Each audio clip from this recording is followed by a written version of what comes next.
On her 20th wedding anniversary, 8 months pregnant, she thought she'd be celebrating love. Instead, her billionaire husband ordered her to serve champagne to his 23-year-old mistress. That moment didn't just break her heart, it woke up a side of her he never saw coming. What followed was a battle of betrayal, revenge, and ultimate empowerment that shook the lives of everyone involved. You think you know how this ends? Think again, the final twist will leave you speechless. Stick around, because you're about to hear the story the tabloids wish they'd written. And if you love stories of justice served cold, make sure to hit that like button. Drop your thoughts in the comments, share this with someone who needs a reminder of their worth, and subscribe so you never miss the next jaw-dropping story. Victoria, bring my mistress another glass of champagne, the Dom Perignon, not the cheap stuff. Victoria Sterling's voice trembled as she spoke, her refined accent barely masking her exhaustion. Marcus, please, I'm 8 months pregnant. The doctor said I need rest. Marcus Sterling's response came cold and dismissive, each word clipped with impatience. The doctor said bed rest? I don't see you in bed. Now get the champagne. The penthouse apartment overlooks Central Park, its floor-to-ceiling windows reflecting the Manhattan skyline as evening painted the city in shades of golden shadow. Victoria's heels clicked against marble floors as she moved slowly through the space that had once felt like home, but now felt like an expensive prison. One hand supported her swollen belly, while the other gripped the kitchen counter for balance. Tonight was supposed to be their crystal anniversary celebration. 20 years of marriage. 20 years that had somehow led to this moment where she was serving drinks to Brittany Chen, her husband's 23-year-old mistress. "Oh my God, Marcus!" Brittany's voice rang out, high-pitched and punctuated with giggles. "Like, she's so slow. Is this what happens when women get old? She's what, 45? Victoria's internal monologue whispered the correction even as her lips remained sealed. 42. She was 42 years old, the same age as Marcus, though he seemed to have conveniently forgotten that fact when he started dating someone young enough to be their daughter. Marcus laughed, the sound carrying across the room like broken glass. "Brittany, darling, be nice. Victoria's doing her best. Aren't you?" "Victoria." The champagne bottle felt heavy in Victoria's hands as she returned to the living room. The Baccarat crystal flutes Marcus had insisted on buying for their 10th anniversary caught the light, mocking her with memories of better times.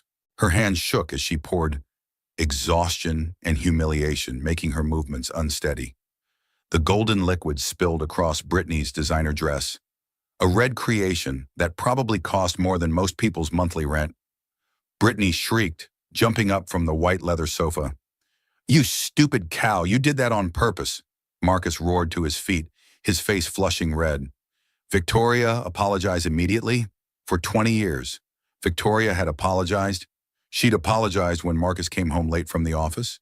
She'd apologized when his business deals fell through. She'd apologized when she miscarried their first child, and he said it was because she was too stressed from her surgical residency. She'd apologized when she gave up her medical career to support his dreams.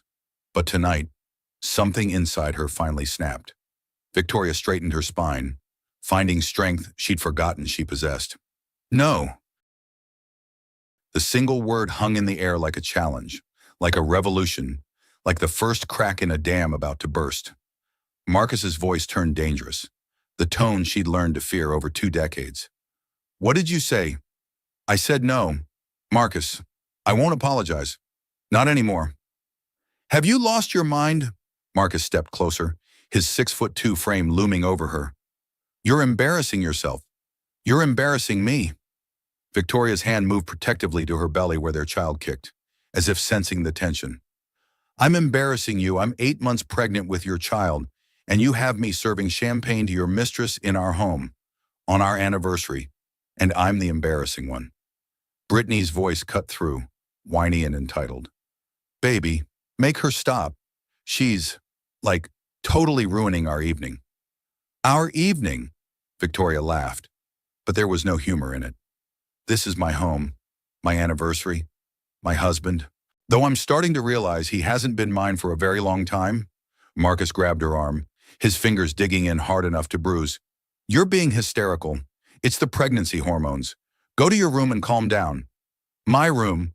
Victoria yanked her arm free. You mean the guest bedroom you moved me into 6 months ago because my snoring was disturbing your sleep? While she sleeps in our marital bed, the truth of it all came pouring out. 20 years of suppressed pain flowing like water through a broken dam. I gave up everything for you, Marcus. My career, my dreams, my identity. I became invisible so you could shine. And this is what I get, serving drinks to your mistress while carrying your child. Marcus's face contorted with rage. You got a life of luxury, this penthouse, designer clothes, jewelry. Women would kill for what you have. What I have? Victoria's voice rose for the first time in years. I have a husband who treats me like hired help. I have a marriage that's a sham. I have stretch marks and swollen ankles and a broken heart. That's what I have. Marcus, Brittany giggled inappropriately. Wow, she's, like, totally losing it. This is better than reality TV. That was the final straw. Victoria turned to the younger woman, her voice steady and cold. You think this is entertainment? You're 23 years old, sleeping with a married man whose wife is 8 months pregnant? What exactly do you think that makes you? It makes me the woman he actually wants. Brittany shot back, wrapping her arms around Marcus possessively. Victoria nodded slowly. You're right. You are the woman he wants, and you know what you can have him. Every lying, cheating, narcissistic inch of him. She turned to leave, but Marcus's voice stopped her. Where do you think you're going? You have nowhere to go. Victoria, no money of your own, no career, no skills. You need me. Victoria paused at the doorway, looking back at the man she'd once loved enough to give up everything. You're wrong, Marcus. I don't need you. I haven't needed you for a long time. I just forgot who I was without you. But I'm about to remember. As she walked toward the door, she heard Brittany ask, should we, stop her? Marcus's response was casual, dismissive. Let her go. She'll be back in an hour. She always comes back. But as Victoria stepped into the elevator, she knew with absolute certainty that this time was different.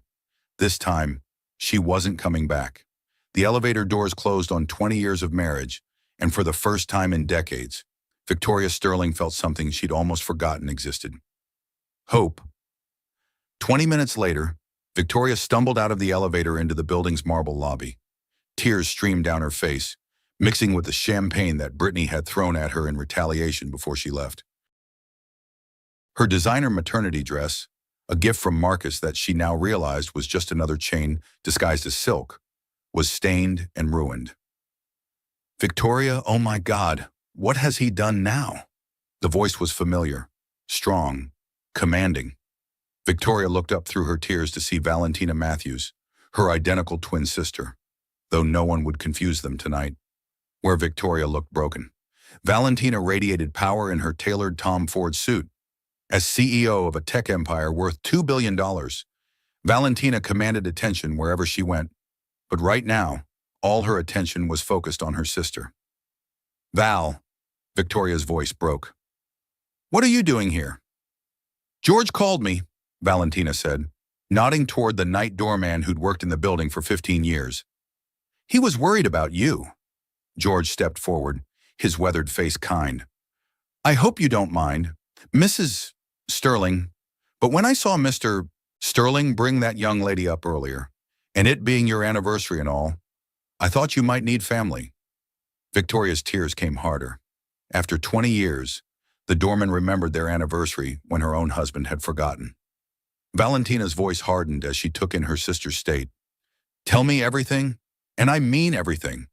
Victoria collapsed into her sister's arms, the familiar scent of her perfume bringing back memories of when they were young, before Marcus, before everything went wrong.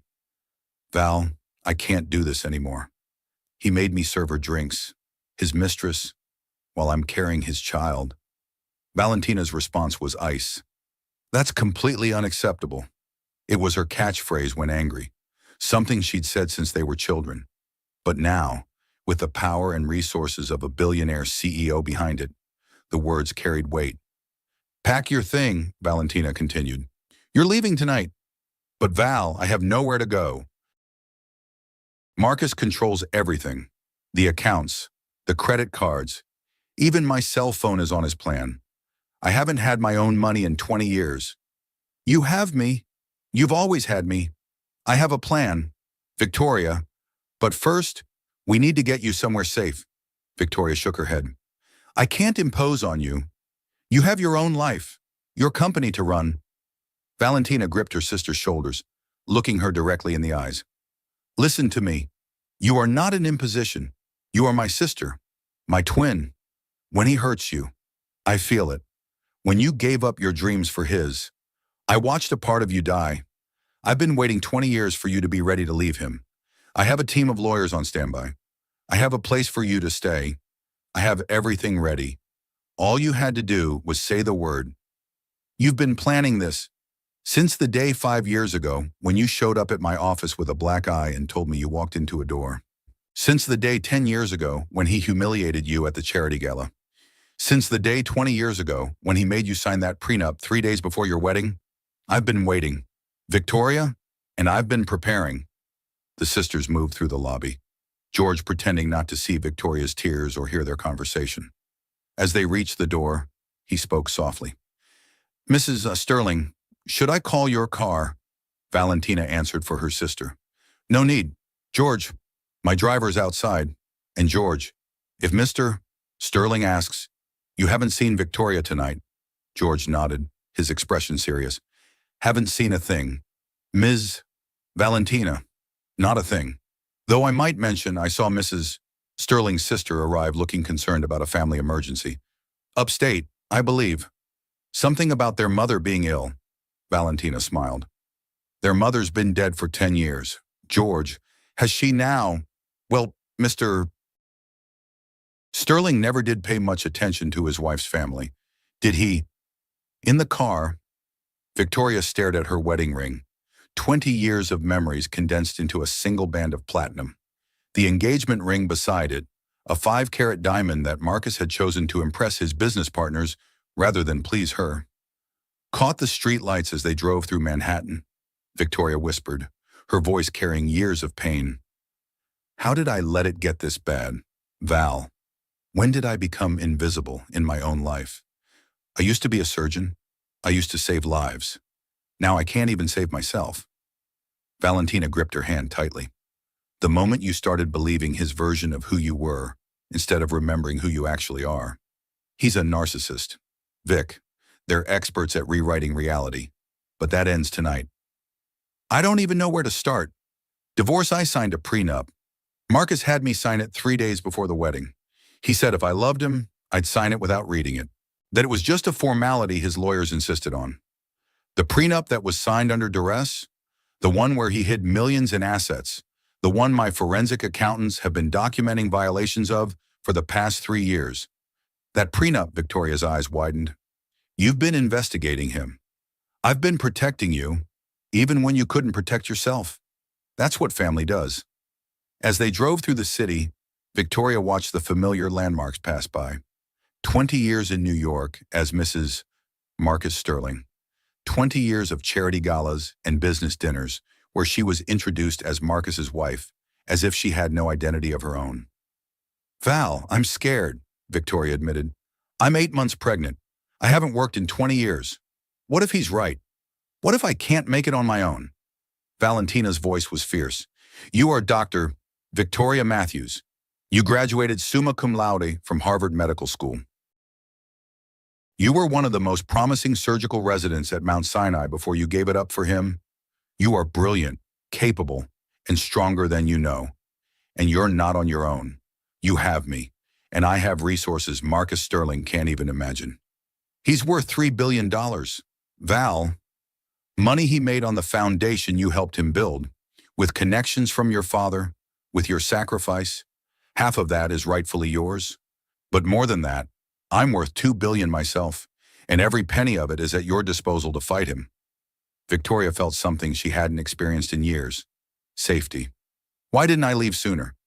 Because leaving an abusive relationship is the hardest thing in the world. Because he isolated you from everyone who loved you. Because he made you believe you were worthless without him. But you're leaving now, and that's what matters. The car pulled up to a building on the Upper West Side, far from the penthouse that had been Victoria's prison. "What is this place?" Victoria asked. "Your new beginning," Valentina replied. "I bought this apartment 5 years ago. It's been waiting for you. Fully furnished, security system, everything you need, and it's in my name, so Marcus can't touch it." As they entered the apartment, Victoria gasped. It was beautiful but comfortable.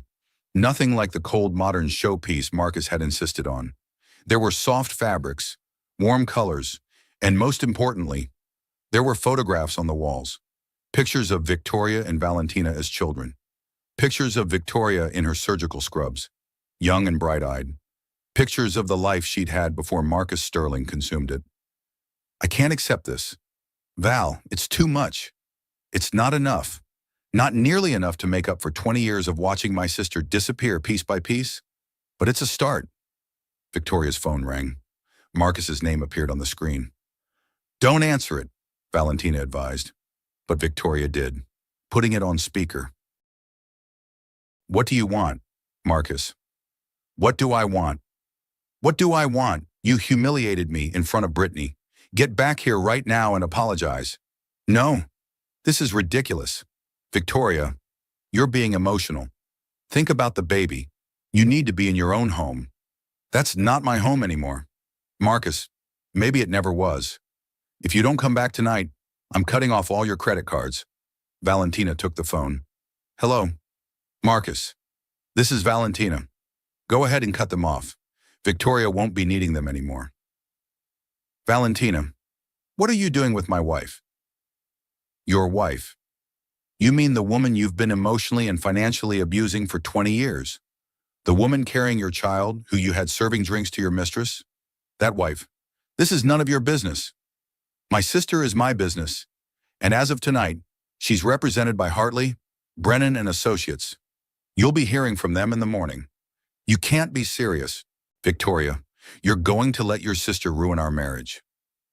Victoria took the phone back. "You ruined our marriage, Marcus. The first time you cheated, the first time you hit me, the first time you made me feel worthless. Valentina's just helping me bury what's been dead for years." She hung up, then did something she hadn't done in a decade. She turned off her phone. "How does it feel?" Valentina asked. Victoria placed her hand on her belly, feeling her daughter kick. "Terrifying and free, terrifyingly free." 1 hour later, Valentina stood in the foyer of Marcus's penthouse. She'd insisted Victoria stay at the new apartment and rest while she handled this confrontation. The space reeked of expensive cologne and cheaper perfume, the remnants of Marcus and Brittany's evening. Marcus's voice boomed through the apartment. "Valentina, what are you doing here? Where's Victoria?" "She's safe. Away from you." Marcus appeared in the foyer, his hair disheveled, his shirt untucked. He'd been drinking heavily since Victoria left. She could tell. "She's my wife. She belongs here. She's a human being, Marcus, not property. Though I understand you might have forgotten the difference. Don't be dramatic. Victoria's perfectly happy. She's just having pregnancy hormones." Valentina laughed, but there was no humor in it. "Happy she's 8 months pregnant, and you had her serving drinks to your mistress. What kind of man does that? A man who knows his worth? I'm Marcus Sterling. I built a $3 billion empire. I deserve to have what I want. You deserve exactly what you've earned, Marcus, and that bill is about to come due." Brittany's voice piped up from the living room, slurred with champagne. "Baby, who's at the door?" Valentina called out, her voice carrying clearly. "His sister-in-law, the one with the better lawyers." Brittany appeared, wobbling on her designer heels. "Oh, you're the twin, the one who's, still single at 40-something. Marcus says you're jealous of Victoria because she got married and you didn't." Valentina smiled coldly. "I'm single by choice, dear. Your boyfriend is about to be single by court order." Marcus stepped closer, trying to use his height to intimidate. "You think you can threaten me? I'll destroy both of you. I'll make sure Victoria never sees a penny. She signed a prenup. The prenup she signed under duress. 3 days before the wedding, when you threatened to call it off if she didn't sign the one where you hid assets worth millions. My forensic accountants are going to have a field day. You're bluffing. Am I check your email? Marcus, you'll find a cease and desist letter from Hartley. Brennan and Associates? That's right, the same firm that handled the Worthington divorce. Remember him? He thought he was untouchable too. Now he's living in a 2-bedroom condo in Jersey. Marcus pulled out his phone, his face paling as he read. This says you're claiming marital assets worth $50 million in offshore accounts. That's insane. I don't have offshore accounts.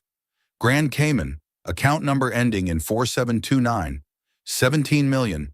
Switzerland, account ending in 816, 23 million. Shall I continue? Or would you prefer to discuss the property in the Hamptons that's mysteriously in Brittany's name, despite being purchased with marital funds? Brittany's eyes widened. Baby, what's she talking about? Nothing. She's fishing. Valentina pulled out a folder. Fishing? Here are the bank statements. Here are the property deeds. Here's the paper trail showing systematic financial abuse and asset hiding. You've been stealing from your wife for years. Marcus? It's my money, I earned it. With the initial investment from Victoria's father. With Victoria working 18-hour days for free in the early years. With the connections from Victoria's medical network. With the respectability that being married to Dr. Victoria Matthews gave you when you were just another Wall Street wannabe. You built your empire on her sacrifice. Marcus's face turned red. She was nothing when I met her. Just another resident working 100-hour weeks for peanuts. I gave her everything. You took everything. Her career, her confidence, her identity. But that ends now. You can't prove any of this. I don't have to prove it, Marcus. You're going to give Victoria everything she deserves, or I'm going to make sure everyone in New York knows exactly who you are. Every business partner, every country club member, every society page editor. They're all going to know that Marcus Sterling, the great businessman, is nothing but a common thief who stole from his pregnant wife. Brittany tugged on Marcus's arm. Baby, maybe you should, just give her what she wants. Marcus turned on her. Shut up, Brittany. You don't understand business. I understand that she has, evidence and stuff, and I don't want to be involved in anything illegal. Valentina laughed. Smart girl. You might want to distance yourself from this sinking ship while you can. She's not going anywhere, Marcus said, grabbing Brittany's arm roughly. Ow, baby, you're hurting me. Valentina stepped forward. And there's the real Marcus Sterling, the one who hurts women when he doesn't get his way. Tell me, Brittany, has he hit you yet, or is that pleasure still waiting for you? He would never, Brittany protested, but her eyes showed doubt. Ask Victoria about the bruises she covered with concealer for 20 years. Ask her about the business trip to Tokyo where he pushed her down the stairs. Ask her about the miscarriage that happened after he shoved her during an argument. Marcus lunged forward. You lying! Valentina didn't flinch. Touch me and I'll have you arrested so fast your head will spin. I'm not Victoria. I haven't been broken down by 20 years of your abuse, and I have security waiting in the hallway. As if on cue, 2 large men in suits appeared in the doorway. Everything all right, Ms. Matthews? One asked. Perfect timing, James. Mr. Sterling was just agreeing to our terms. I'm not agreeing to anything. Then I'll see you in court. And Marcus Court means public records. Public records mean newspaper stories. Newspaper stories mean everyone knowing that the great Marcus Sterling is nothing but a narcissistic abuser who forced his pregnant wife to serve his mistress. How do you think your board of directors will react to that? Marcus's phone rang. He looked at the screen and paled. It's Davidson, from the board. Answer it, Valentina suggested. I'm sure he's calling about something completely unrelated to the email I sent him an hour ago. Marcus answered, his voice strained. Hello, Davidson. Yes, I understand. Tomorrow morning. Of course. He hung up, his face ashen. You contacted my board. I contacted everyone. Your board, your investors, your golf buddies. They all received a very professional letter expressing concern about your recent erratic behavior and its potential impact on Sterling Industries' reputation. Nothing specific, of course, just enough to make them ask questions. This is blackmail. This is consequences. Marcus, Something you've never had to face before. Valentina turned to leave, then paused. You have 48 hours to agree to our terms. Full financial disclosure, fair division of assets, full custody to Victoria with supervised visitation for you, or we go public with everything. And if I agree, then you get to keep your reputation, what's left of it. You get to tell people the divorce was mutual. You get to pretend you're not the monster we both know you are. As she walked to the door, Brittany called out, "Wait, what about me?" Valentina looked back at the young woman with something almost like pity. You're 23 years old. You have your whole life ahead of you. Don't waste it on a man who will treat you exactly the way he treated his wife once the novelty wears off. He loves me. He loves himself. Everyone else is just a prop in the Marcus Sterling show. Victoria was the devoted wife prop for 20 years. Now you're the hot young mistress prop. But props are replaceable. Just ask his first mistress, or his second, or his third. Marcus shouted. Get out. Gladly. 48 hours. Marcus, use them wisely. As Valentina left, she heard Brittany ask, Baby, is it true? Were there others? She didn't hear Marcus's answer, but she heard the sound of glass breaking and Brittany's frightened yelp. By the time she reached the lobby, she was already texting her lawyer.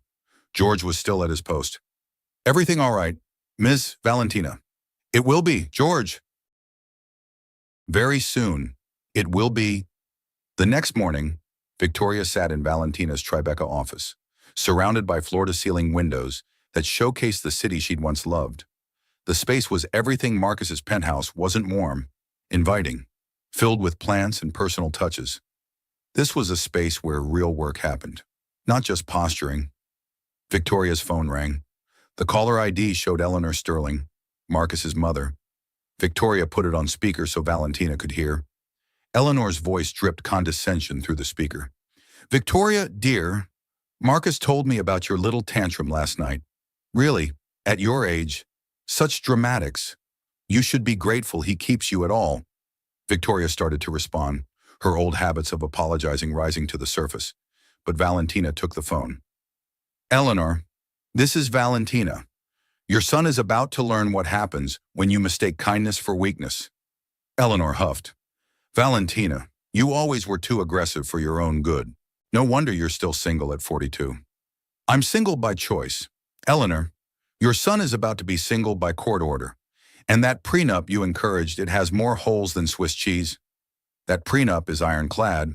My lawyers drew it up themselves. Your lawyers who didn't disclose $40 million in hidden assets, those lawyers, they might want to check their malpractice insurance. There was silence on the other end.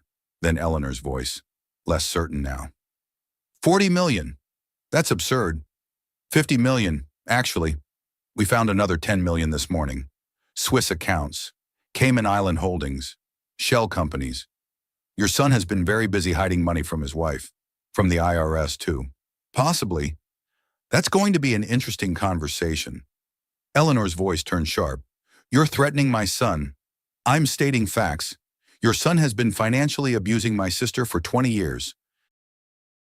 He's hidden assets, transferred property illegally, and committed what could be construed as fraud. You have a choice. Eleanor, you can support him in this and go down with him, or you can convince him to do the right thing for once in his life. I don't respond to threats. Then respond to this. Victoria is carrying your grandchild, your first grandchild. Do you want that child born into a scandal? Do you want your grandchild's first Google search of their father to reveal bankruptcy, fraud charges, and abuse allegations? The line went quiet for a moment. Marcus said Victoria was being unreasonable. Victoria finally spoke up, her voice stronger than it had been in years. Eleanor, your son had me serving champagne to his mistress while I'm 8 months pregnant. On our 20th anniversary? What exactly is reasonable about that? Men have needs. Victoria, you should have taken better care of yourself. Maybe if you hadn't let yourself go, let myself go, I'm pregnant with his child, a child he claimed he wanted for years. Valentina took the phone back.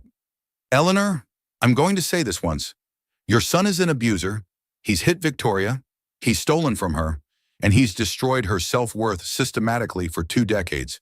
You can either help us resolve this quietly, or watch your family name get dragged through the mud publicly. Your choice. Eleanor's response was cold. I'll speak to Marcus. The line went dead.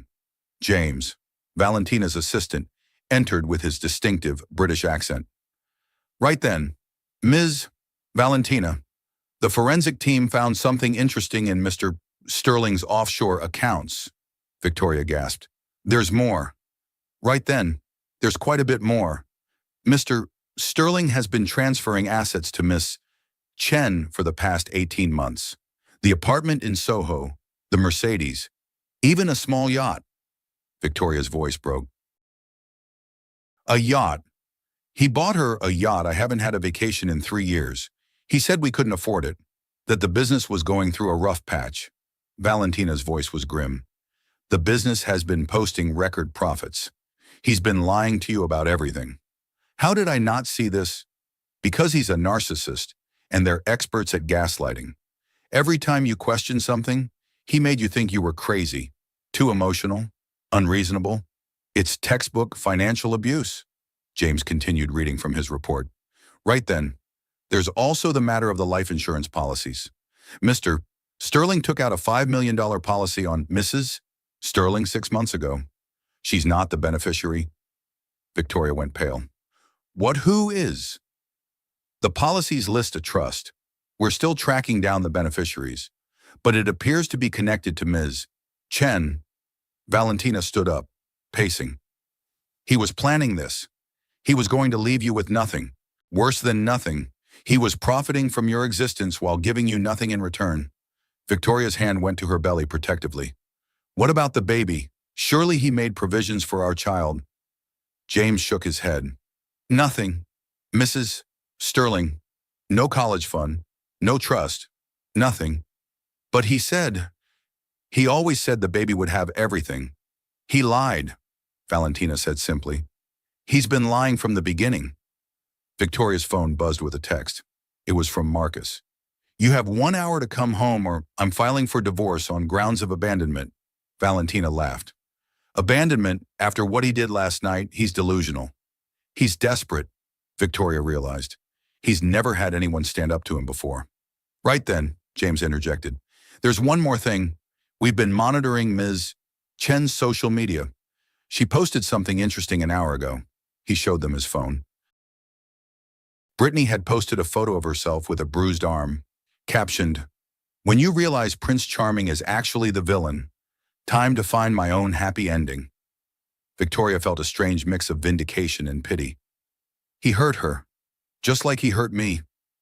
The cycle continues, Valentina said. Unless we stop it now. Victoria stood up. Decision made. Call the lawyers. I want to file for divorce today. Not tomorrow. Not next week. Today. Are you sure once we file, there's no going back? Victoria thought about 20 years of being invisible, of serving drinks to his mistress, of covering bruises with concealer and lies. There's already no going back. The woman who would have forgiven him died last night when he made me serve that champagne. It's time for Dr. Victoria Matthews to be reborn. That afternoon, Victoria and Valentina sat in a corner booth at La Bernardin, the upscale Manhattan restaurant where Victoria had celebrated her last birthday alone while Marcus was supposedly at a business dinner. Now she knew better. Now she knew everything had been a lie. 3 tables away, they heard a familiar giggle. Brittany Chen sat with a friend, her voice carrying across the restaurant. Like, oh my God, Jennifer, you should have seen her face. The fat cow actually thought Marcus loved her. Victoria started to rise, but Valentina held her back, whispering, Wait, let her keep talking. James, are you recording this? James, who had positioned himself at the bar with a clear view of their table, spoke quietly into his phone. Right then, every word. Brittany's friend Jennifer responded. But isn't she pregnant with his baby? Brittany laughed, the sound cruel and careless. So what Marcus already promised me that once the baby's born, we'll take it and raise it ourselves. Victoria can visit, like once a month or whatever. Victoria's hands clenched into fists. Her baby. They were planning to take her baby. Jennifer sounded shocked. Can he do that? He's Marcus Sterling. He can do anything. He has, like, The best lawyers and stuff. He says Victoria is mentally unstable, that she can't care for a baby. He's been documenting everything, making her look crazy. But she's the mother. Not for long. Marcus says the pregnancy was, like, totally an accident anyway. He was going to divorce her last year, but then she got knocked up. He thinks she did it on purpose to trap him, Valentina whispered to Victoria. The pregnancy you tried for 3 years to achieve the fertility treatments he insisted on because he wanted an heir. Victoria nodded, unable to speak through her rage. Jennifer asked, "But what about the money? Won't she get half?" "That's the best part. She signed this prenup thingy. She gets, like, nothing. Maybe $100,000 or something pathetic like that. Marcus and I are going to be so rich. He promised me a house in the Hamptons and everything." "Wow, you really hit the jackpot." "I know, right. And the best part is, she's so beaten down she'll probably just, like, accept it. Marcus says she hasn't fought back once in 20 years. "She's pathetic," Victoria whispered to Valentina, her voice carrying years of pain. "You know what hurts the most? It's not the money or even the mistress. It's that I gave him 20 years, the best years of my life, and to him, I'm just an inconvenience. When did I become so invisible that my own humanity didn't matter?" Valentina squeezed her hand. "You're not invisible, Vic. You never were. He just trained you to dim your light so his could shine brighter."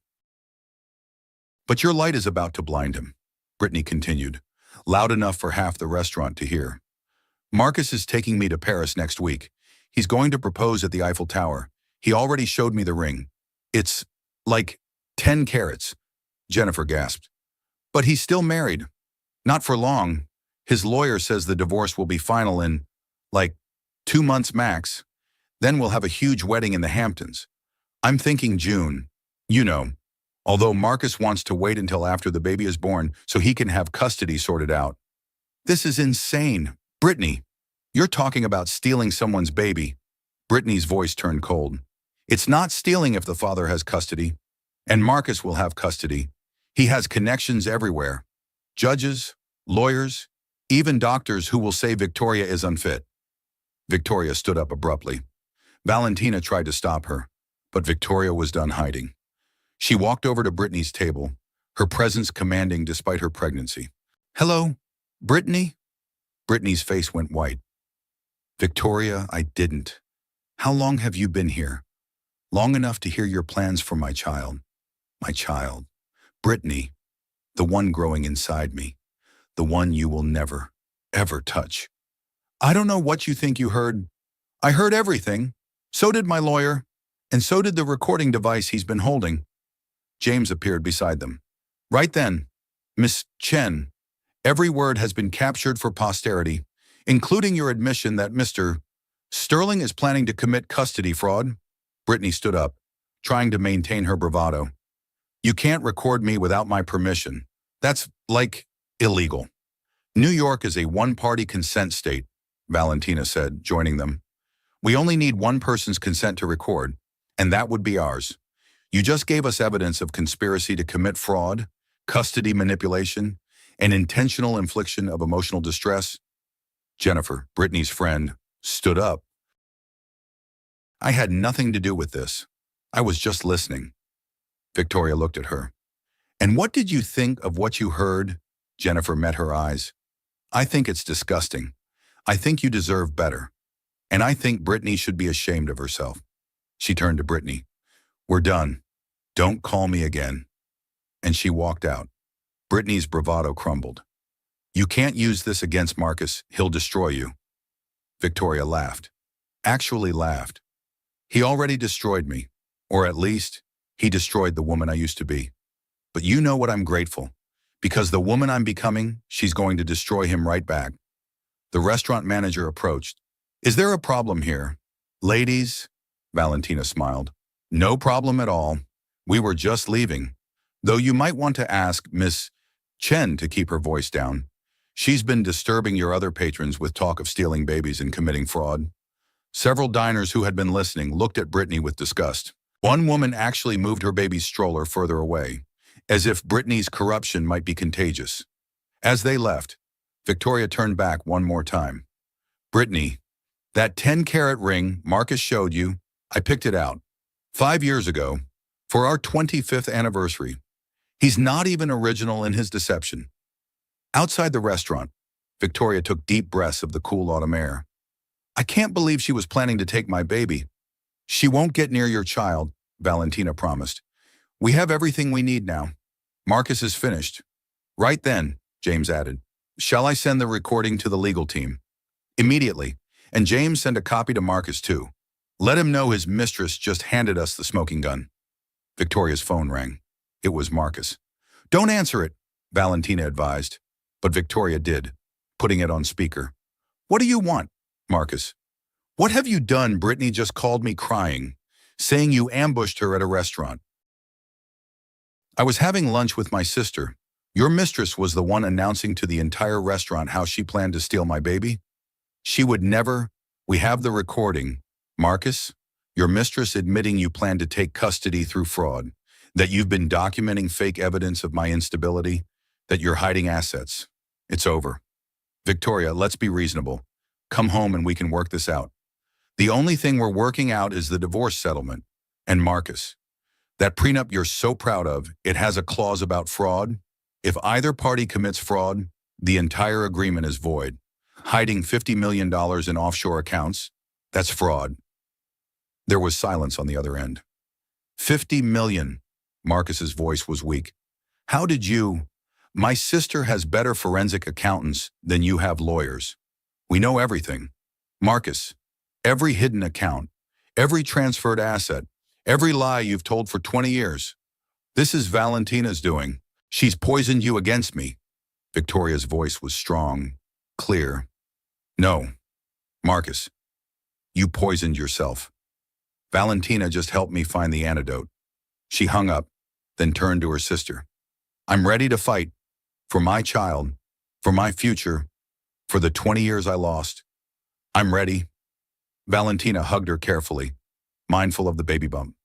That's my sister, the fighter I remember from medical school. Welcome back, Dr. Matthews. 3 days later, the Sterling Industries boardroom was in chaos. Marcus had called an emergency meeting, but he wasn't the one running it. His voice echoed through the speakerphone as he shouted from his car, stuck in manufactured traffic that Valentina's connections had arranged. What do you mean there's an emergency board meeting? I didn't call any meeting. Mrs. Patterson, the board secretary who had worked for the company for 15 years, spoke nervously. Mr. Sterling, the meeting was called by your newest majority shareholder. What majority shareholder? I own 51% of this company. Valentina's voice cut in, smooth as silk. Actually, Marcus, you own 49%. Your wife owns 2%. Or did you forget the shares you gifted her for your 10th anniversary, back when you still pretended to love her? Those shares are meaningless.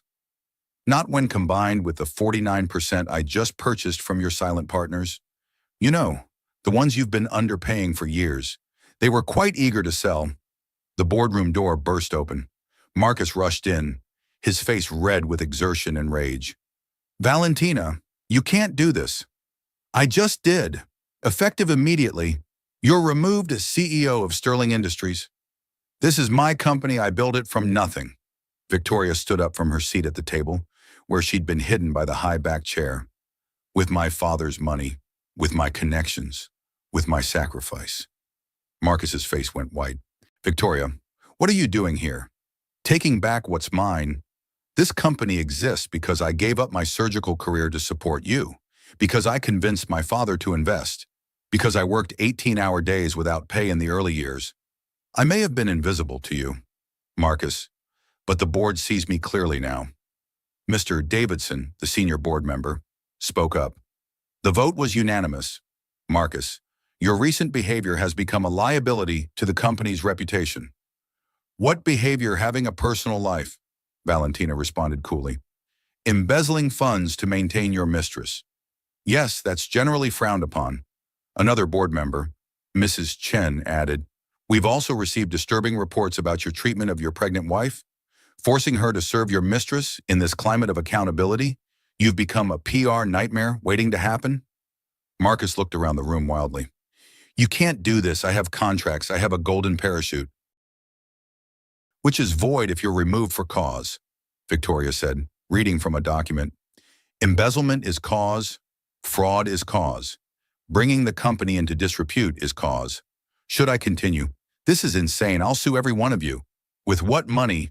Valentina asked. Your assets are frozen pending the divorce proceedings. Your credit cards connected to the company have been canceled. Even your company car is being repossessed as we speak. Marcus lunged toward Victoria, but two security guards stepped forward. I wouldn't. Mr. Sterling, one said. We've been instructed to escort you out if you become violent.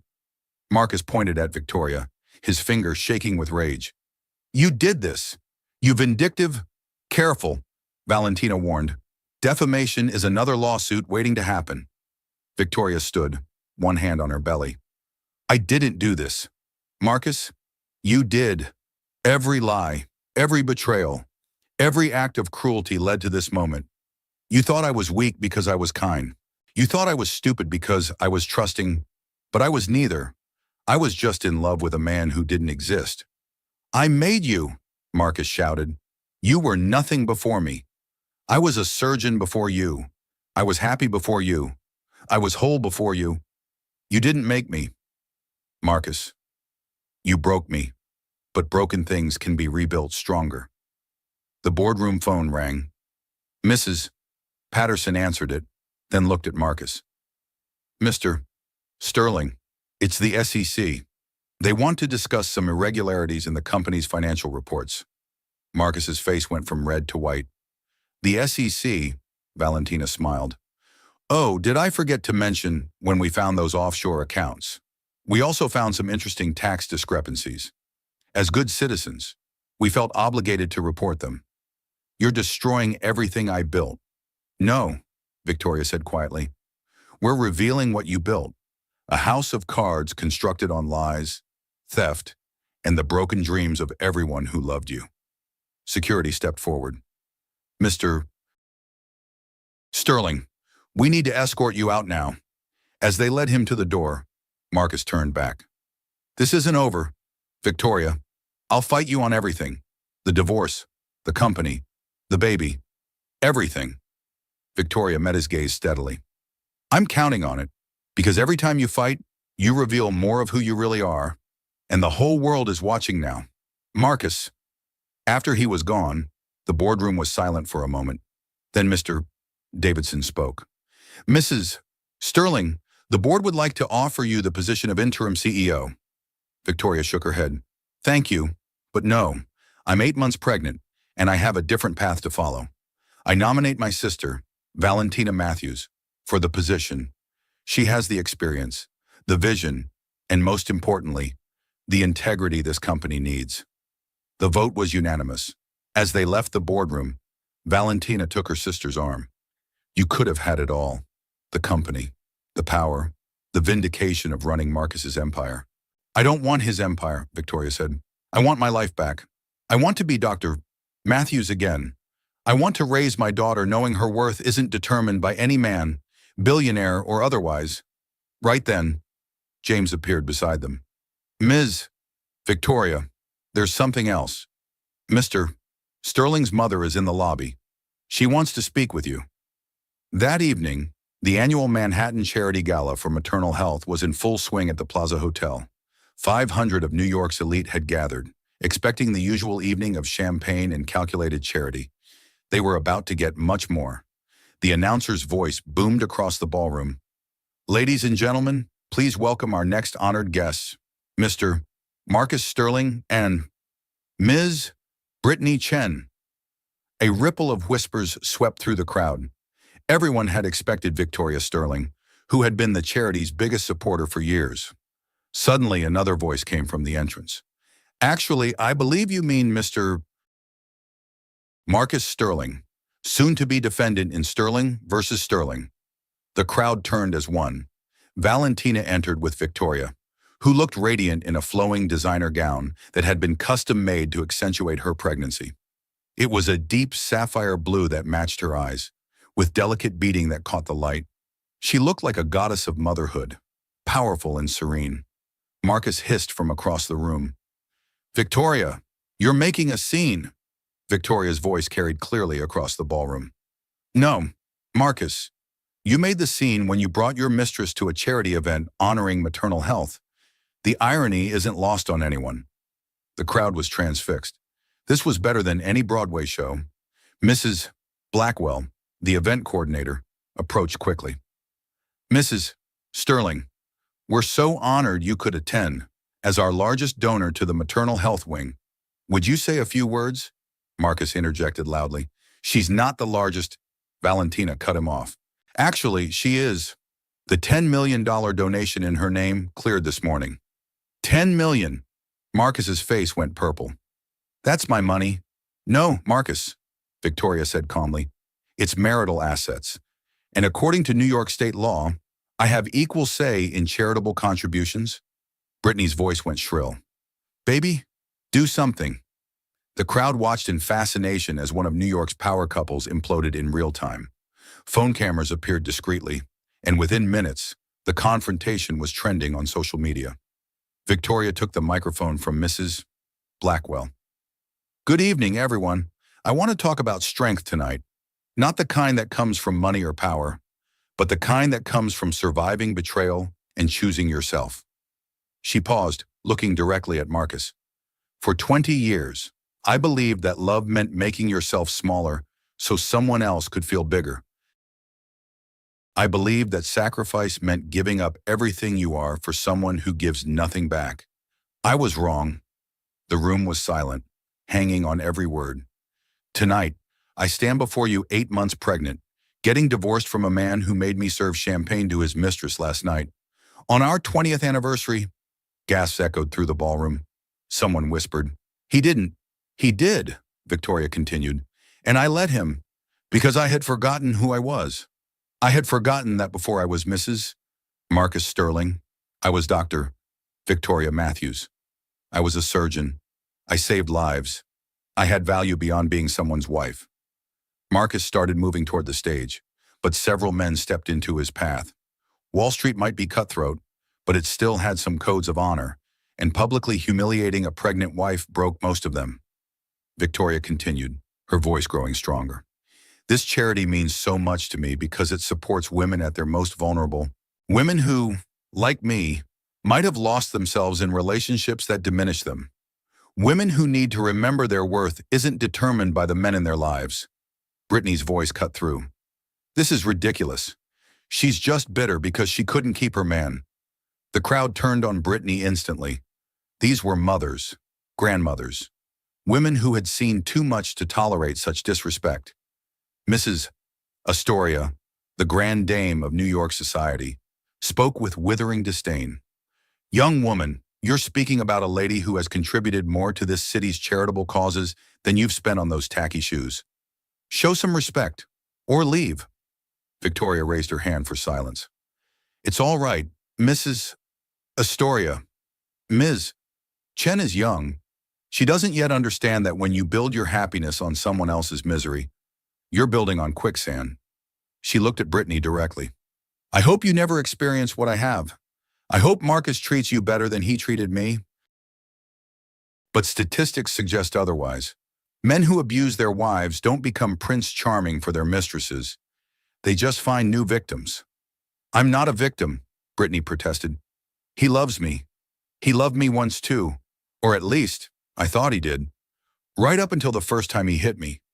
The room went completely silent. Marcus exploded. That's a lie, I never. The emergency room records from Mount Sinai would disagree, Valentina said loudly. As would the photographs. As would the police reports that Victoria was too scared to file, but that still exists in the system. Dr. Harrison, a respected physician attending the gala, spoke up. I treated Mrs. Sterling 5 years ago for injuries consistent with domestic violence.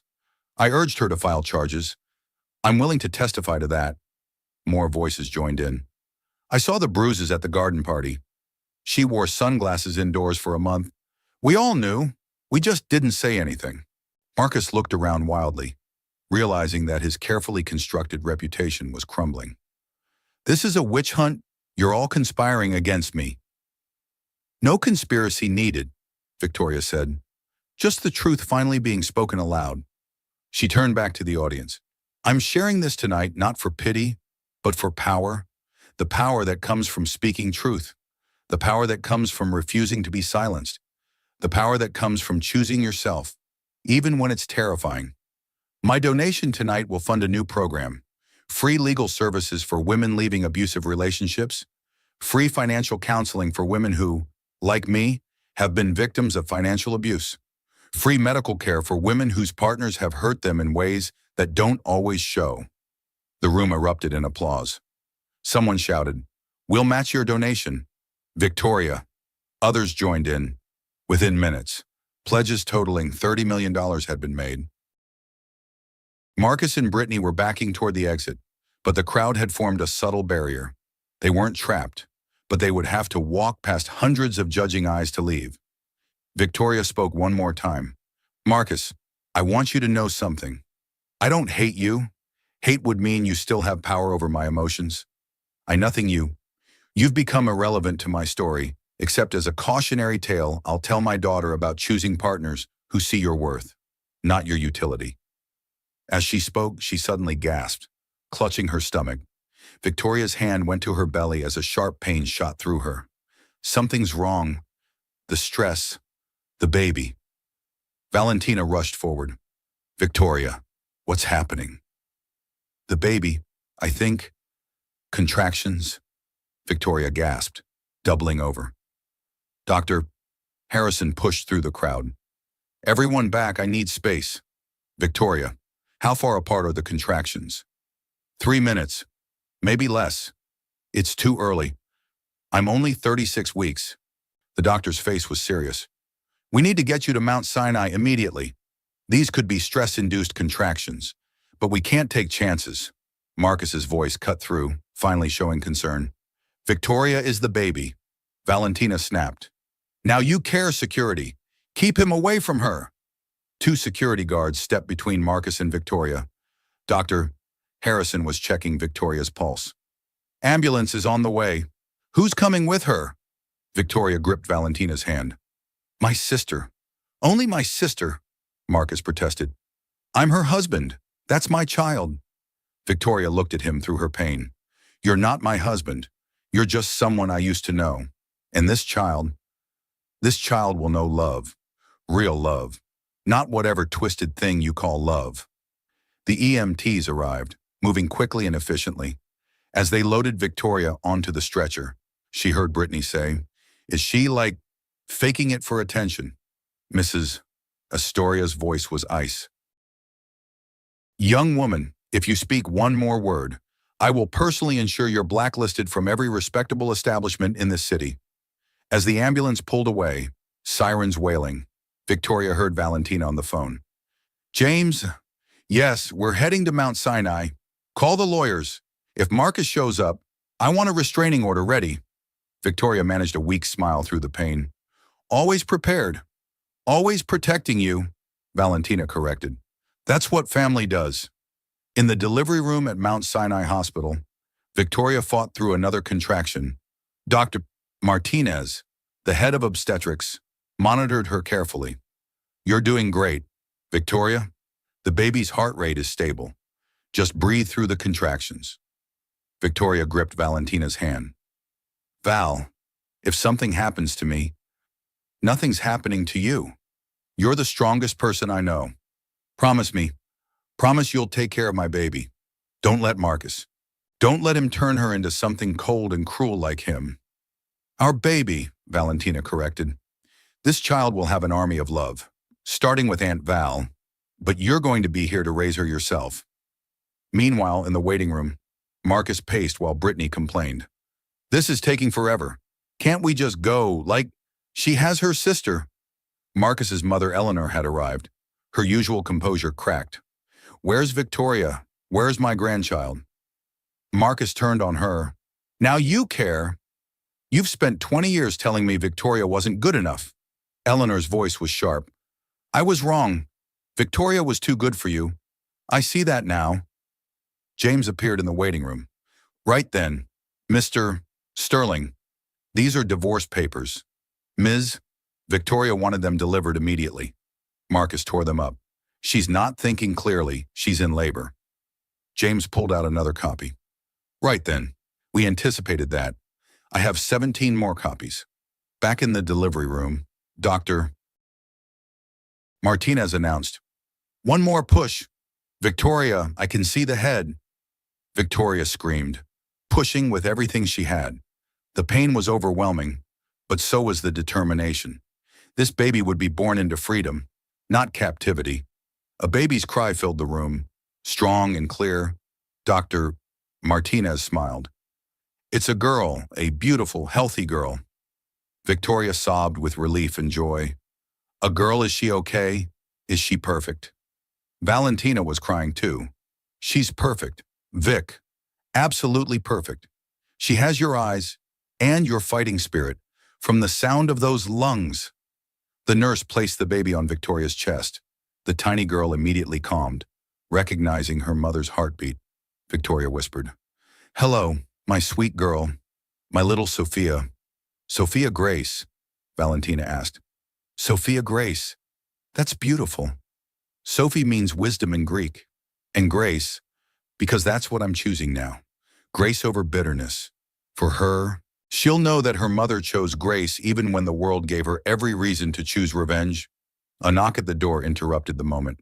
Marcus's voice came through. "Victoria, please, let me see her. Let me see my daughter."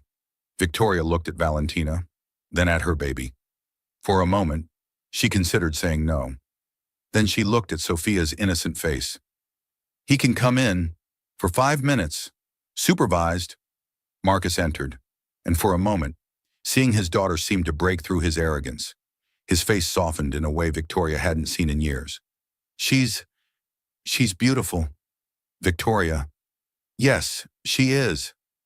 "Victoria, seeing you like this, with our daughter. Maybe we can work this out. Maybe we can be a family." Brittany's voice from the doorway shattered the moment. "Baby, what are you saying?" Victoria actually laughed. "There's your answer. Marcus, you can't even pretend to be decent for 5 minutes." Valentina added, "The divorce papers. Marcus, sign them now, or we go public with everything. The embezzlement, the offshore accounts, the recording of your mistress planning to steal the baby." Marcus's voice went cold again. "You're bluffing about the recording." James played the recording on his phone. Brittany's voice filled the room.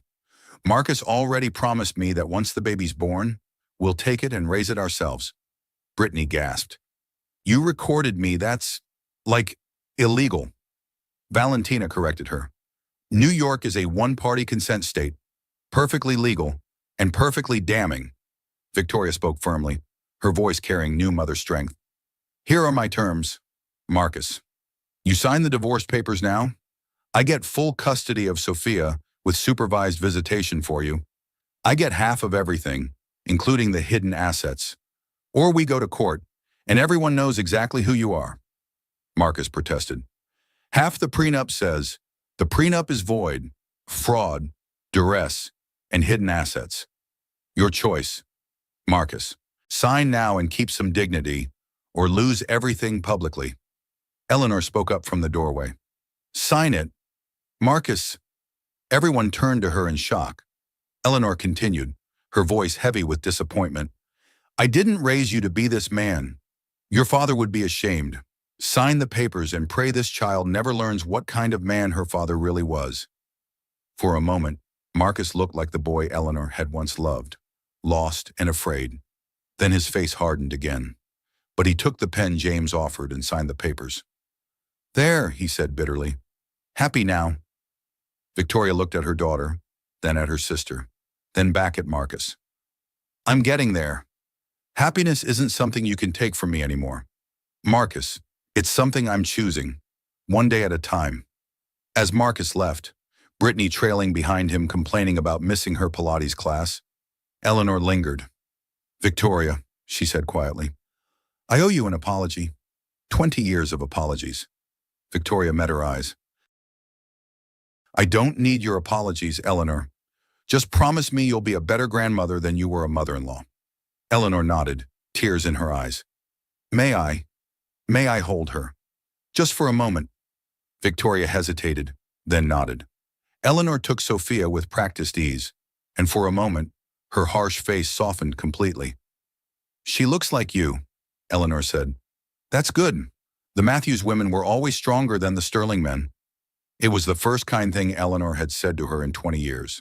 6 months later, Victoria stood in the garden of her new home in Westchester. It wasn't a penthouse, wasn't a mansion, but it was hers. Every room was filled with warmth and light and the sound of Sophie's laughter. The morning sun streamed through the windows as Victoria prepared breakfast. Real breakfast, not the protein shakes and egg whites Marcus had insisted on. Pancakes with blueberries, the way her mother used to make them. Good morning, my sweet Sophie, she cooed to her daughter, who was sitting in her high chair, cheerfully smearing banana on her face. Ready to start our day? The doorbell rang. Valentina's voice called out, It's me, and I brought bagels. Real New York bagels. Not those terrible things Marcus used to get from that overpriced organic place. The sisters sat on the porch, Sophie cooing between them, reaching for the flowers in the garden. Victoria had planted them herself, getting her hands dirty for the first time in 20 years. Marcus had always said gardening was for people who couldn't afford gardeners, Valentina asked. Any word from Marcus? His lawyer sent the child support check. No personal contact. I heard Brittany left him for a soccer player. Already, that was fast. She posted about it on Instagram. Apparently, Marcus was too controlling. Imagine that. They both laughed, and it felt good to laugh about it, to have it be funny instead of painful. Victoria reflected, watching Sophie grab at a butterfly mobile. You know what I learned? Val, I spent 20 years trying to be the perfect wife to a man who couldn't see me. But Sophie sees me. When she looks at me, I'm her whole world, and that's worth more than all the Sterling millions. You're pretty amazing in my world too. Sis, Victoria smiled. Remember when we were kids and we used to plan our futures? You were going to run a company, and I was going to be a doctor. We were close. You just took a 20-year detour. Some detour, but you know what, I wouldn't change it. Not if it meant not having Sophie. Valentina shifted, setting down her coffee. Speaking of which, I have a proposition. Remember your medical degree? The one gathering dust. Val, I haven't practiced in 20 years. But your license is still valid. I had James check. You kept up with the continuing education requirements even when Marcus said it was pointless. Victoria nodded. It was my rebellion, my secret. Hours of online courses while he thought I was shopping. Good, because I'm funding a new women's health clinic, free services for women starting over, divorce recovery, pregnancy support, career counseling, medical care for women who've been where you've been. I need a medical director. Victoria's eyes filled with tears. Val, I couldn't. Yes, you can. Your doctor, Victoria Matthews again. Sterling was never who you were. It was just a role you played for 2 decades. Victoria looked at Sophie, who was reaching for her mother's face with chubby fingers. What do you think? Baby girl, should mommy go back to being a doctor? Sophie gurgled happily, and Victoria took that as a yes. Okay, she said. Okay, I'll do it, but part-time at first. Sophie comes first. Of course she does. That's what makes you different from Marcus. You understand that success means nothing if you fail the people who love you. Victoria rocked Sophie gently, her voice carrying hard-won wisdom. You know what I wish I could tell my younger self? That millionaire husband I thought was my happy ending was actually keeping me from my real beginning. I thought financial security meant giving up my power, but real security comes from knowing you can stand on your own feet. Even if they're shaking, Valentina added, especially when another woman is there to steady you. Especially then, Marcus had $3 billion, but he's bankrupt where it counts. We have each other. Sophie has both of us, and that's worth more than all his hidden offshore accounts. The phone rang. Victoria glanced at the caller ID and smiled. It's the hospital. They want to discuss the clinic proposal. As she talked, Valentina held Sophie, whispering to her niece. Your mommy's going to help so many women. Little one. Women who forgot their worth, just like she did. But she remembered. and she's going to help them remember too. After Victoria hung up, she was glowing. They love the idea. They want to name it after me. The Matthews Center for Women's Health and Empowerment. Matthews, not Sterling. I legally changed my name last month. Sophie's too. We're Sophie and Victoria Matthews now. Valentina raised her coffee cup. To the Matthews women, all three of us. They clinked cups, and Sophie clapped her hands, as if she understood she was part of something important. Later that afternoon, as Victoria pushed Sophie's stroller through the park, she encountered a familiar face. Jennifer, Brittany's former friend from the restaurant. Victoria, I mean, Dr. Matthews, I heard about your clinic. I wanted to say, what you're doing is amazing. Victoria smiled. Thank you. How are you? Better? I left my job at Marcus's firm. Couldn't stand working for him after everything came out. I'm actually starting my own practice. Family law. Helping women in divorces? That's wonderful. Jennifer hesitated. I also wanted to apologize for being there that day, for listening to Brittany say those horrible things. You stood up to her. That took courage. Not as much courage as what you did. Standing up to Marcus Sterling, one of the most powerful men in New York. That was incredible. Victoria looked at Sophie, who was babbling at a bird. I had a good reason to be brave. As they parted ways, Victoria realized something. The story was spreading. Not just the gossip, but the inspiration. Women were hearing that it was possible to leave, to start over, to reclaim themselves. That evening, as Victoria gave Sophie her bath, she told her daughter a story. Once upon a time, there was a princess who forgot she was a princess. She thought she needed a prince to be special, but then she had a baby princess of her own, and she remembered that real power comes from within. Sophie splashed happily, sending bubbles everywhere.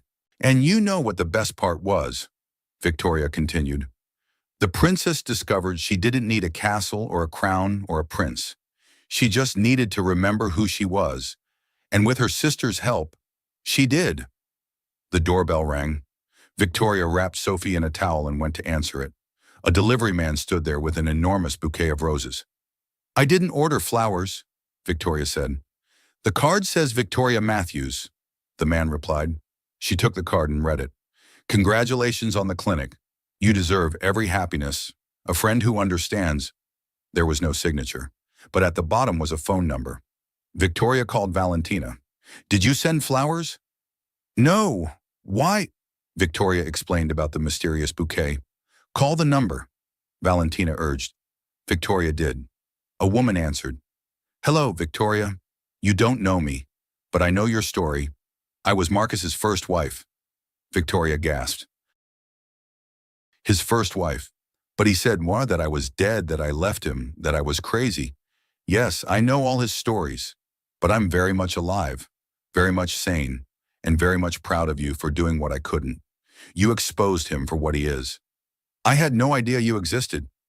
He's good at erasing people, but I've been watching, waiting. I have information that might help with the custody arrangements, medical records from when I was pregnant with the child I lost because of his abuse, police reports he thought were destroyed.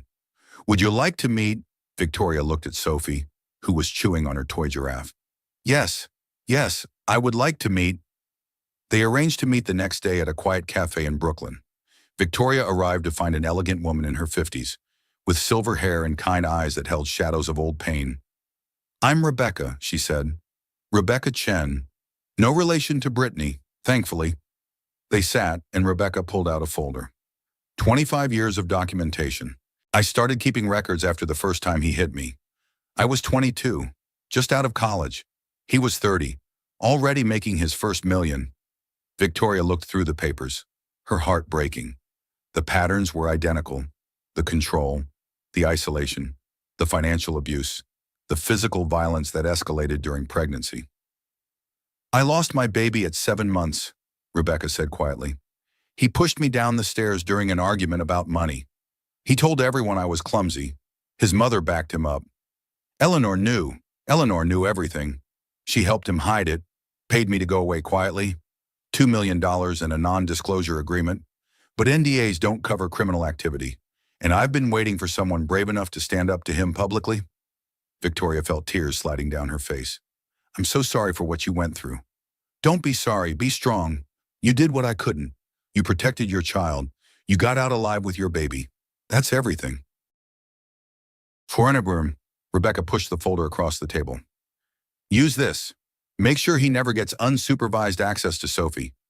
Make sure the world knows exactly who Marcus Sterling is. Why now after all these years? Rebecca smiled sadly. Because I saw you on the news from that charity gala, standing there, 8 months pregnant, telling the truth to everyone. You were magnificent, and I thought, if she can be that brave, maybe I can be brave too. They talked for 2 hours. Rebecca had rebuilt her life, become a therapist specializing in domestic abuse survivors. She'd never remarried, never had children, but she'd helped hundreds of women escape situations like theirs. As they parted, Rebecca hugged Victoria. Take care of that little girl, and take care of yourself. You're doing important work with that clinic. You're giving women hope.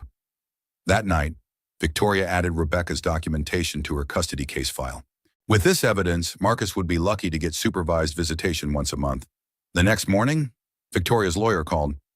Marcus's team wants to meet. They're ready to negotiate. At the meeting, Marcus looked diminished. The past 6 months had not been kind to him. His company's stock had plummeted under Valentina's leadership. She'd discovered more embezzlement and was cleaning house. His social standing was destroyed. Even his golf club had revoked his membership. I want to see my daughter, he said without preamble. Victoria's lawyer, Miss Harrison, responded. Supervised visitation, 2 hours per month, at a court-appointed facility. That's ridiculous, I'm her father, Victoria spoke calmly. You're also a man with a documented history of violence against pregnant women. We have Rebecca Chen's records. Marcus went white. Rebecca's dead. No, Marcus, she's very much alive, and she's willing to testify about what you did to her and her baby. Suffernan, Marcus's lawyer whispered urgently in his ear. Marcus nodded, defeated. Fine, supervised visitation, but I want the right to petition for more access in the future. After completing anger management therapy and parenting classes, Victoria added, and passing a psychological evaluation. Marcus started to protest, but his lawyer stopped him. We accept the terms. As the papers were signed, Marcus looked at Victoria. I loved you once, you know. Victoria met his gaze steadily. No, Marcus, you loved the idea of me, the brilliant young surgeon who gave up everything for you, the trophy wife who made you look good, but you never loved me, the real me, because you never even tried to know her. She stood to leave, then paused.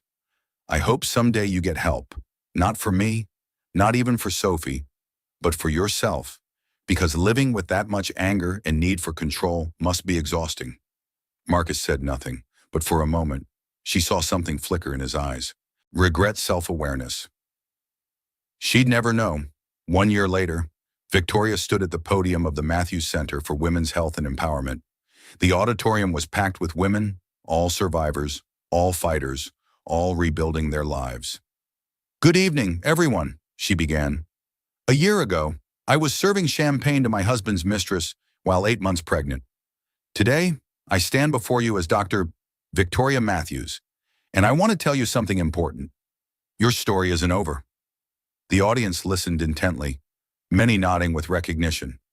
We've all been told we're too old, too damaged, too broken to start over, that we should be grateful for whatever scraps of affection we get, that our millionaire husbands, or any husbands, are doing us a favor by keeping us around. A woman in the front row whispered, Amen, Victoria continued.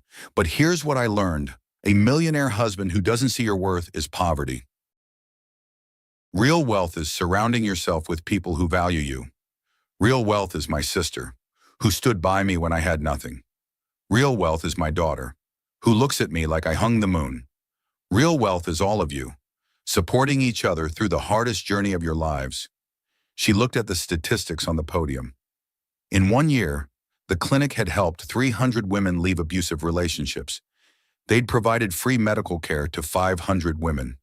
They'd helped 200 women find jobs and regain financial independence.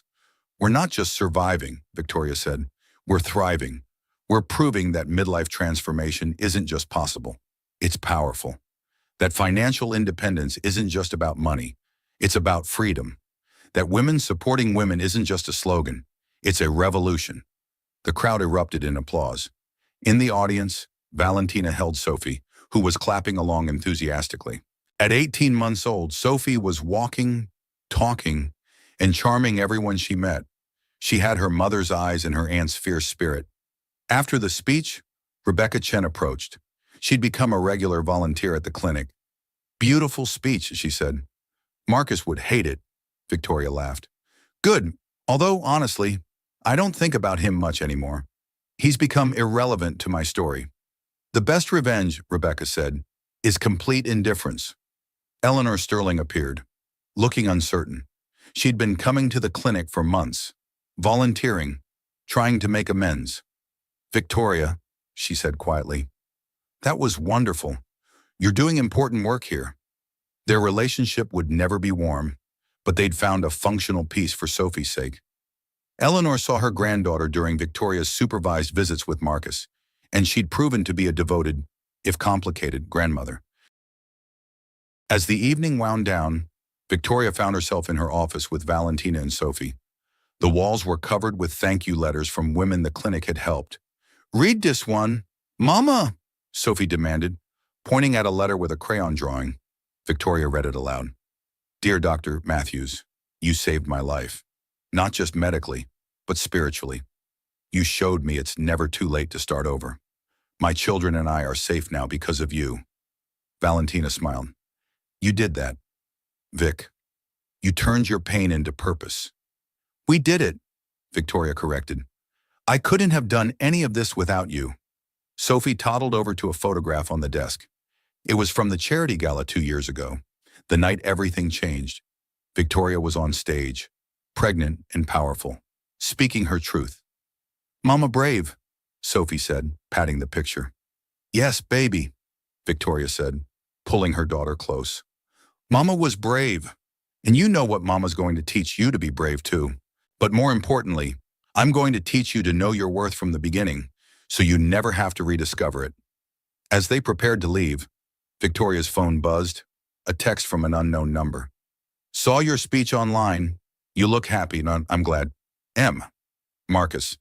Victoria showed it to Valentina, who asked, Are you going to respond? Victoria thought for a moment, then deleted the message. No, that chapter's closed. Besides, we have dinner reservations, and I promised Sophie ice cream. Ice cream! Sophie shrieked with joy. As they walked out of the clinic, Victoria caught her reflection in the glass doors. The woman looking back at her was 44 years old. With laugh lines and gray streaks she no longer colored away. She was 15 pounds heavier than Marcus had allowed her to be. She wore comfortable shoes instead of the designer heels he'd insisted on. She was also a doctor again, a mother, a sister, a survivor, a thriver. She was, finally, completely and authentically herself. The October wind carried the scent of apples and possibility. Sophie reached for the golden leaves dancing past, and Victoria knew with absolute certainty this is what happily ever after actually looks like. Not a billionaire's penthouse, but a life built on truth, sustained by genuine love, and shared with people who see your worth even when you've forgotten it yourself. Val, she said suddenly, thank you for waiting for me to be ready, for believing I was still in there somewhere. Valentina shifted Sophie to her other hip and took Victoria's hand. You never left. Vic, you were just hiding. And that's okay. Sometimes we need to hide to survive. But when you were ready to come back out, I was here. I'll always be here. They walked toward the car, 3 Matthews women against the world. In his empty penthouse, Marcus Sterling sat alone, his empire crumbling, his mistress gone, his reputation destroyed. He'd kept the money, half of it anyway, but lost everything that mattered. But here in Westchester, in a modest house filled with laughter and love, in a clinic that healed bodies and spirits, in the arms of a sister who never gave up on her, Victoria Matthews had found something worth more than all the billions in the world. She'd found herself, and that, she knew now, was the only happily ever after that truly mattered. Sophie's laughter echoed through the parking lot as Valentina spun her around. And Victoria thought 20 years as Mrs. Marcus Sterling nearly destroyed me. But Dr. Victoria Matthews, she's just getting started. The story that began with humiliation and servitude had transformed into one of triumph and service. The woman who once served champagne to her husband's mistress now served hope to hundreds of women finding their own freedom. And somewhere in the city, another woman trapped in another gilded cage read about Victoria's story and thought, if she can do it, maybe I can too. That's how revolutions begin, not with grand gestures, but with one woman choosing herself, and then another, and another, until the world can no longer ignore the sound of cages breaking open. Victoria buckled Sophie into her car seat, kissing her forehead. "Ready to go home, baby girl." "Home," Sophie agreed enthusiastically. "Home. Not a penthouse prison, but a place of peace. Not a performance space, but a sanctuary. Not Marcus Sterling's showpiece, but Victoria Matthews' haven." As they drove away, Victoria realized the most profound truth of all. The opposite of narcissistic abuse isn't revenge, it's indifference. The opposite of financial dependence isn't wealth, it's enough. The opposite of invisibility isn't fame, it's being seen by people who matter. And the opposite of a 20-year marriage to the wrong person? It's not another marriage, it's a life so full, so complete, so genuinely satisfying that you don't need another person to complete you. You complement yourself. "Mama, sing," Sophie demanded from the backseat. Victoria laughed and began singing Sophie's favorite song, her voice clear and strong. Valentina joined in, harmonizing like they did when they were children. Through the rearview mirror, Victoria caught sight of the city skyline, Marcus's building prominent among the towers. But it no longer loomed large in her life. It was just another building, housing just another man who'd confused net worth with self-worth. Her phone rang. The clinic. Another woman needing help. Another story of survival waiting to be written. "Dr. Matthews." The voice was tentative, scared. "I need help. My husband, he's like the man in your story. The billionaire who made you serve his mistress. Only mine's a millionaire. And I'm not pregnant, but I need to get out." "You've already taken the first step," Victoria said gently. "Come to the clinic tomorrow. We'll help you. You're not alone." She gave the woman the details, then hung up. Another soul to save. Another woman to remind of her worth. "New patient," Valentina asked. "New beginning," Victoria corrected. "For her and for us. Every woman we help is proof that our pain had purpose." As they pulled into the driveway of Victoria's house, Sophie was already sleeping, worn out from the excitement. Victoria carried her inside, Valentina following with the diaper bag and the weight of shared history. The house was quiet, peaceful. Photos lined the walls, not staged portraits like in the penthouse, but real moments. Sophie's first steps, Victoria's medical school graduation photo, rescued from storage, the Matthews twins as children, before life complicated everything. Victoria tucked Sophie into her crib, whispering, "Dream big, little one. Dream of a world where women know their worth from the start."